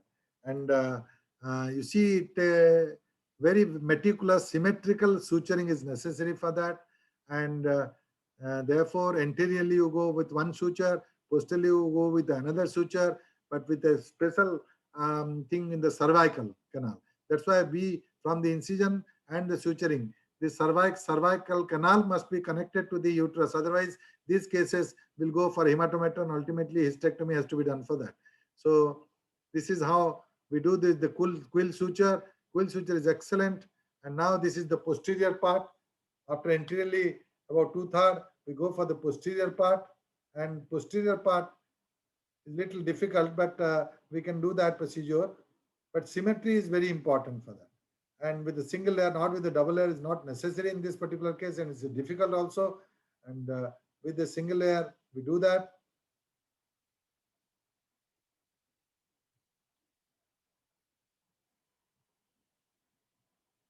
It's not very vascular, because we have given a vasopressin, and it's an unpregnant uterus. But the little trick is that suturing is a real problem in this, and very careful suturing has to be done, taking very meticulous symmetry. Otherwise, the whole cavity must be destroyed, and we cannot get a good cavity. The purpose is not being solved for that. But ultimately, I could do that with this laparoscopic approach. Anterior, posterior, 2 sutures are required for that, and 2 length suture of quill suture. The whole operation is finished with that. And take a little bolder needle. So there are quill sutures, there are barbed suture where the needle is thinner. That is impossible. You cannot do that. And dilator, you can see that it has gone to the proper cavity, the cervical cavity and the uterine cavity. That is important. Otherwise, there will be stenosis at the level of the cervix, given as to same thing as cervical atresia for that. And then anteriorly and posteriorly, symmetrically, you do half anterior, half posterior, and then come to the fundus for that, so that it becomes very symmetry. Otherwise, if you start from one and go to the other posterior, symmetry is being lost. You cannot do a proper justice for that. So that's why I will advise for 2 procedure, two sutures, one in the anterior starting from the cervix, and another in the posterior starting from the cervix, and go ultimately and opposite the 2 part. And I think that is a very rewarding thing, and this is not very common. And believe me, this is, I was not interested very much to do this surgery, but the patient stimulated and insisted me to do that. Whatever happening, do it, and all that, and that created a lot of interest, and God has also helped me in making this successful.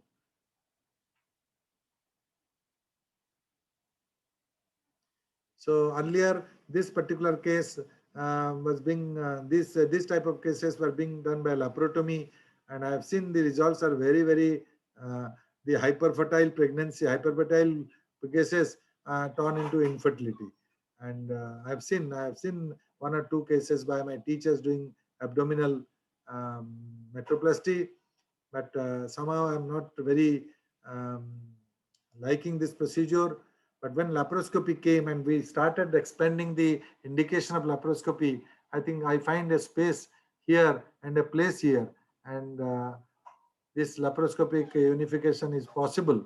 That's why I say that it's not impossible, it's possible. So that is the only thing which I can communicate, ventilate to you. You do this surgery, and many youngsters, young gynecologists can do much better than what I did. And this is the to the fundus part. So the trick is that go right from the below, you start it, and then reach at the level of the fundus on either side, anteriorly and posteriorly. Can you see that the unification is now on nearing completion, and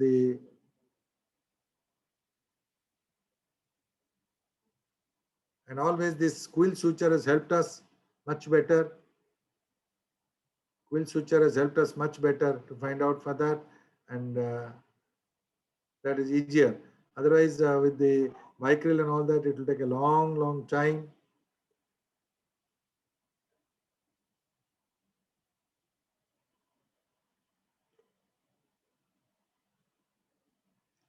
Because this is much better, and healing is also, there is not a problem for that. And now it's almost under completion.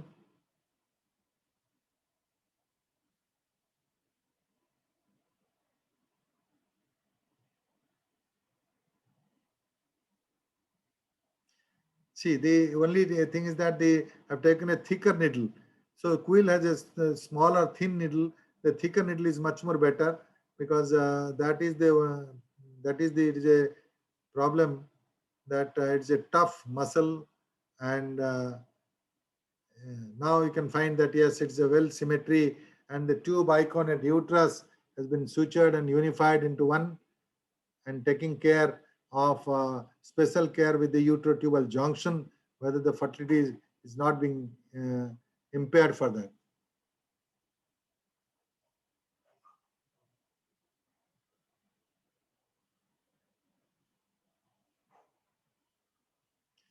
And believe me, this there are some experimental surgery you must do in your life, so that it gives a satisfaction for that. And one case you do it, and the next case you become tempted to do it, but don't do it unless the patient begs for surgery for that.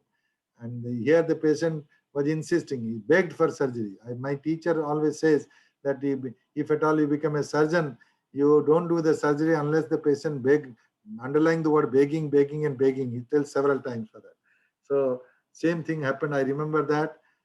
But at the end of the surgery, it was a really hectic thing initially, but at the end of the surgery, I was very happy. Not at the end of, but at the end of the results, I was very happy for that. But surgery can be done. But if you find just for doing a surgery and for you to show your surgical craze, I don't believe in that. So don't show your surgical craze, and don't show your thing at the cost of the patient. So that is important. Always think that the results are important, and that is much more important for that. So this is the end of almost end of the procedure. And you can see that this is the end of the procedure, and the patient after that I gave a interseed above it to prevent adhesions and all that. And this is a good peritoneal lavage, and patient was discharged on the second day. And I was very happy during the procedure that I have communicated through the lower tract. But again, I was very curious. I wanted to do a check hysteroscopy 3 months after. And the patient agreed for that. See the procedure where the absolutely normal uterus is being formed, and check hysteroscopy after 3 months I did it. And I was really happy to see this check hysteroscopy is a vaginoscopic approach. And you can see the vaginoscopic approach showing the cervical external bulge, external canal, and the cervix, the external os, negotiated the telescope through the cervix. And I was very skeptical, but now luckily the cervix was very important, but cervix negotiated well through the cavity for that, because the patient was having a regular menses, but still I was thinking that there could be some fibrosis and all that. And at the end, when I see the interior, I was so happy that not a synechia was also there. I was very happy that this is a thing which maybe if God wants, that could be a good result for that.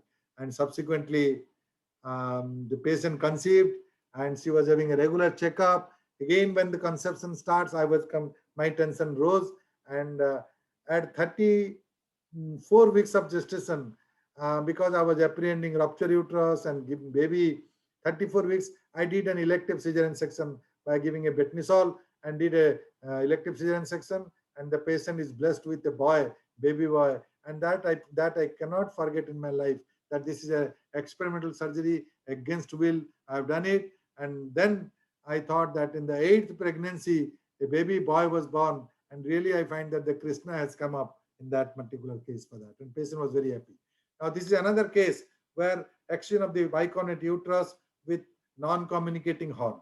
This is action of the uterus with patient presented with severe pain, unmarried girl, and since menarche she was having severe pain. Sonography demonstrates a partial hematometra, and you see the evidence of endometriosis. As we see the implantation theory, the same thing is applying well, and here because of that there is an implantation, but fortunately this ovary is normal, but there is no connection. So I did a laparoscopic excision of the the bicornate non-communicating horn.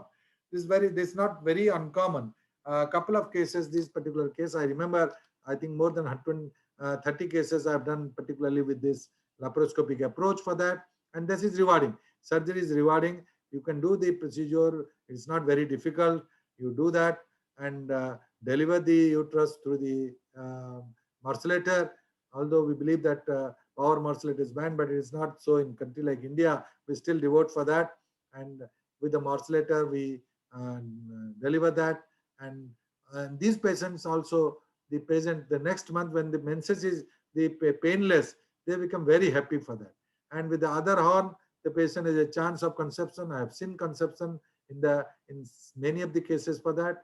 But this earlier we were doing with laparotomy. Now this particular case scenario, excision of the horn, non-communicating horn, we are doing with the laparoscopic approach for that. Now this is again an atypical case of non-communicating functioning horn. This is a 32-year-old lady and para 2, both vaginal delivery. And since menarche, she is having a terrible pain. She was with pain and gave birth to 2 babies. And after that, she was very much reluctant. And ultrasound came. Again, a hematometra on one side. And I thought that this could be again a non-communicating thing. And I decided she was insisting for a hysterectomy. I did a laparoscopic hysterectomy. And at the end of the laparoscopic hysterectomy, this is the situation when we find. It's an asymmetric uterus with the right bulge, as in previous case. Can you see that this is a septum which is not being connected as we did in hysteroscopy? And when I cut it, I find that yes, this is a same thing. And terrible pain. The patient was suffering with pain for more than 20 years and gave birth to 2 babies. And luckily, this particular case doesn't have any gross chocolate cyst. Ovary was normal, but the pain was tremendous for that. And this I did a hysterectomy, laparoscopic hysterectomy, and just to show you the cavity where it is non-communicating with that. And this, like the same case, had it been in the unmarried, or she wants a pregnancy, if it had come earlier, I would have done the same procedure with the hysteroscopic approach. And this is possible, which in the previous 2 cases I did. So this is again a non-communicating horn for that. Now this is a unicornate uterus. This is a unicornate uterus to show that completely one side is developed and the other side is not at all developed. So no uterus on either side, not a non-functioning rudimentary and other thing. Many cases we find rudimentary, but this is a normal thing and without any rudimentary uterus. But the problem is that here there could be infertility, there could be pregnancy loss, and because of the cavity is very tubular, and this is a case where you find a completely unicornate uterus without one side is completely developed the other side is not developed, but it is communicating with that, and the patient is not conceiving. And here some of the procedures like the lateral metroplasty is being advocated. You find there is nothing inside. The other side is completely normal. So maybe that partial the paramesonephric duct on the left side has completely having an agenesis, one side, and one side is developed and canalization is there. Fusion question doesn't arise. So development and canalization is normal. And this particular case, I think the lateral metroplasty, few cases I have done with the lateral metroplasty, but I'm not happy with the results of metroplasty. I'm not convinced whether the metroplasty can augment the fertility part or not. So lot of people have a different opinion. Many people are happy with that. But in my experience, hypoplasia, uterine hypoplastic uterus and unicornate uterus, which are indications for the lateral metroplasty to augment the cavity, I think I'm not very much convinced. But I will show you how the lateral metroplasty is being done. You can do the lateral metroplasty, but if God wants, you can it's much better that they will spontaneously conceive, even if they go for a preterm birth, at least about 20-30 weeks of pregnancy with the neonatal setup, you can get a healthy baby for that. And so that is the thing which I want to just. So this is a case where lateral metroplasty. I will show one case. This is a unicornate, the same unicornate uterus. This is a see that this is a tubular cavity, and that is a cause of infertility. That is a cause of the pregnancy loss also. The ostium is very well seen here, and the laparoscopic picture you have seen it. This is the hysteroscopic picture. Now here, in many cases we leave it. Some cases do continue. Some and majority cases will have a infertility, persistent infertility, and abortions also. So this is another a bipolar point electrode, and giving just an incision on the two lateral aspect, giving just an incision on the two lateral aspect, and so that the creation, the cavity is augmented for that. So that is a theoretical thing. Practically, I'm not convinced because I've not got the results for that. But many people can do it. And this is a surgical correction, surgical procedure, which I have to show because lateral metroplasty is one of the procedure where it's an easy procedure. It's not a very difficult procedure. But as far as the results, I'm little skeptical about that. And many of the infertility specialists also do a lateral metroplasty in this type of cases before ART procedure. And maybe that they have a better experience. And but still, I find that this lateral metroplasty can be done, and it needs a lot of follow-up for that, and lot of other research, and future will tell whether it will be a good procedure or not. But the technique is very easy, and with the bipolar needle point, you can just give two incision on either side. One incision is there on either side. You can see the breadth of the incision. Don't go too far so that the uterine will be involved. So that will be a really hectic problem for the case after the surgery. So one side is there, you got a cavity. Another side, the cavity is certainly enlarged, augmented. There is no doubt about it. But the other side, the right side is there. The left side, again the same thing. Just give a slowly. Don't give a deep mark. Gradually, you go for that and start from the upper end, taking special precaution for the ostium. Yes, that's a point where you start it, and just giving a linear cut. That is important for that. And linear cut is there with that electrode. You can do for a underwater current is important, either unipolar or bipolar. You can do it, but this gives a little stretching and augmentation of the cavity for that. So I started with the theory of the different theoretical aspect of the different defect, starting from formation to fusion to the canalization defect, and the varieties of the cases, how you approach for that, the system, the classification system, and now it has been really simplified and to consensus. It has from controversies to consensus. It has gone out, and few of the clinical scenario and dilemmas which I projected, and my own experience on surgical skills or surgical methods in tackling the congenital anomaly of the reproductive tract. I have just enumerated. I think you have enjoyed this session, and any feedback and all that is warranted and appreciated for that.